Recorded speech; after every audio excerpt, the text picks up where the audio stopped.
when they heard the news of the farmer, that the farmer was dead.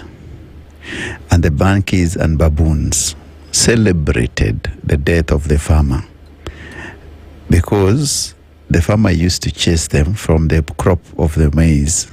So they thought the farmer was a very bad guy.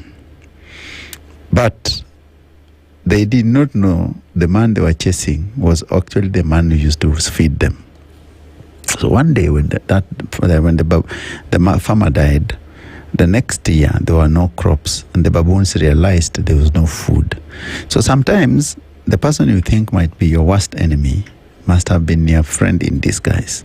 So if you ever read that story, you can relate to people who always think you do not wish them the very best, or the people who always think politically that some politicians are not good for them, only to realize that that politician was actually meaning for them something different. And that's why we're saying when the farmer died, the baboons celebrated, only to realize that there was no maize crop the next year.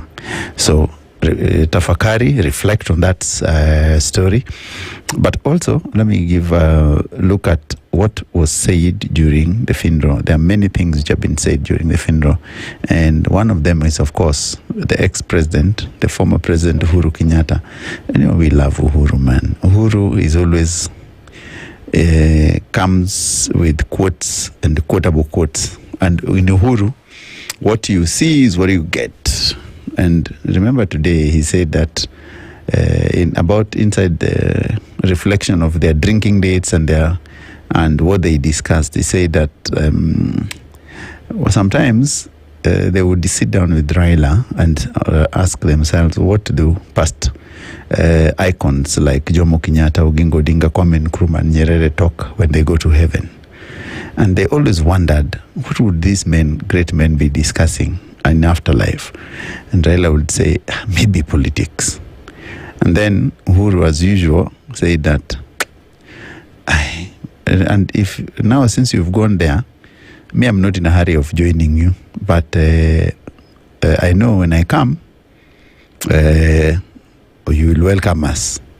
So I think it means that there are some people who had very good personal moments with the late Raila Odinga, and they are reflecting and they are saying and they're seeing that it's important to have those friendships that last a lifetime. If you're out there, make sure that you have a friendship that lasts a long time, and that friendship you can sit and test that until you finish your stay in this world, until you get into the afterlife. So the friendship that tests the test of time, it's always very important. And you can see that the people who have Raila stood with, have come to mourn him, and they're mourning him personally with better and great tributes. But there are also someone who've not showed up. Hey, ask yourself, is it that they do not have any feeling or anything? But we hope they're busy. But when a leader dies, it's always good to converge together to celebrate his life. So we are celebrating the life of Agwambo. He's enigmatic, Raila Amolo Odinga. So today we'll discuss many issues, and of course it's an interesting day. It's on a Friday, so it's a party mood, of course, as well. As we celebrate Baba, we also play music that goes with the Friday, so that we can entertain you and give you the best that you, if you are following the proceedings wherever you are, or if you are lining up to view the body. Here we go. Let's have a good time in the studio. Keep listening.